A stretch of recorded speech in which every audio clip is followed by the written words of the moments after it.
Hello guys, welcome back to What's Trending Crypto.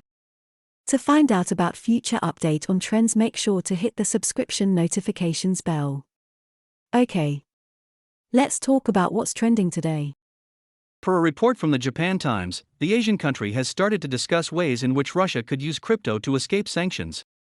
The Russian Federation has been hit by the international community after the consummation of their invasion of Ukraine. Thus, Japan, the European Union, the United States, and other countries have decided to impose unprecedented sanctions on the Vladimir Putin-led country and its elite. However, regulators and political actors around the globe have raised concerns over the possible use of crypto to circumvent financial penalties.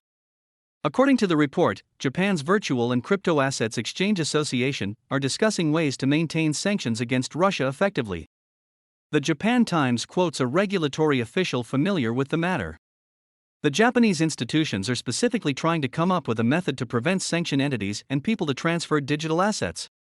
The quoted official claims Japan is not currently looking into preventing access to cryptocurrencies for all Russian citizens.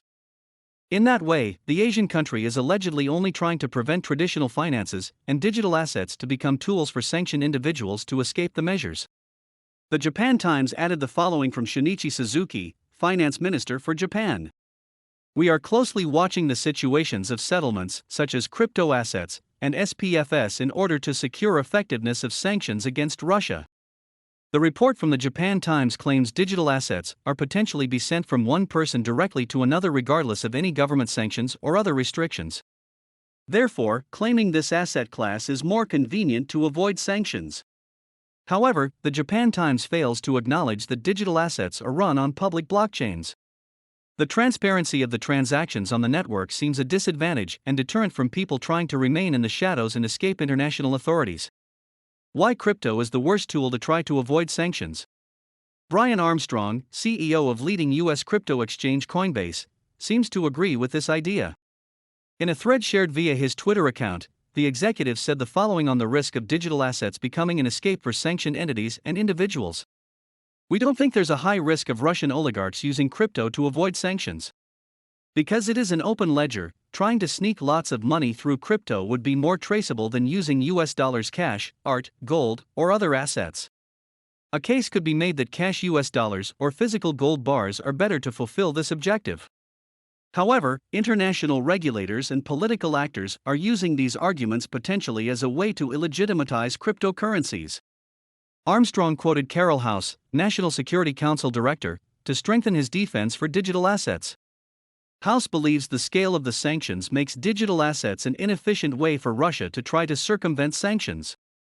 On the contrary, Armstrong and other exchange executives have stated that crypto has become a way for people directly affected by the conflict to access money and services crucial to their survival.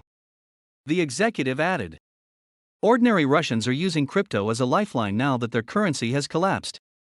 Many of them likely oppose what their country is doing, and a ban would hurt them too. That said, if the US government decides to impose a ban, we will of course follow those laws. At the time of writing, the crypto total market cap stands at $1.72 trillion as it trends lower on the 4-hour chart. It's a women's world. Bakkt commissioned a study that shows women are investing in cryptocurrencies and closing the gender gap. The paper, titled Women in Crypto, shows women are now outpacing men as first-time purchasers. No surprise there, if you're paying attention. It's useful to have concrete numbers though. A self-described global regulated ecosystem for digital assets, Bakkt stated its study goals as, the gender gap in crypto has been well documented, but little data exists for how the industry can move forward in a more inclusive way. The paper measures awareness and attitudes toward cryptocurrency among women, who both own and do not own crypto, and how it differs from men who own. The practical details of Bakkt's study are as follows. The study surveyed 1,012 consumers including 508 women who don't own cryptocurrency, but have basic level of awareness, 254 women who own crypto and 250 men who own crypto across the US, and was fielded in February 2022. Another important characteristic is that the study was heavy up in 25 to 44 age bracket recruitment for all three segments. Let's go to the numbers and see what the company found out. What did Bakkt's data show? Even though this is a US-centric study, and we might not be able to extrapolate the results to the whole world, the numbers are interesting. Bakkt found out that Let's hope this tendency continues for years to come.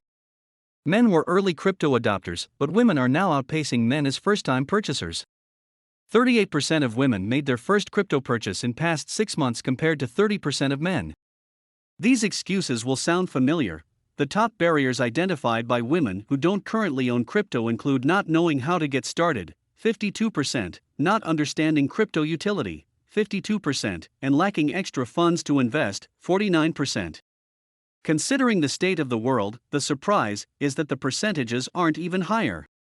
The majority of men, 69%, and women, 54%, crypto owners say they plan to increase their holdings in the next 6 months. There's no rush. Everybody at their own pace. The majority of women, 61%, own less than $500 in crypto. Crypto owners versus no coiners. There's no substitute for direct contact. In this section of Back's study, the difference between male and female takes a back seat to the fact that no coiners feel lost in the crypto world. Crypto owners feel like they know about the subject more than those who haven't had hands-on experience with crypto assets. 70% of no-coiners rate their crypto knowledge as low or very low, which compares to only 13% of male crypto owners and 22% of women crypto owners who rate their knowledge as low or very low.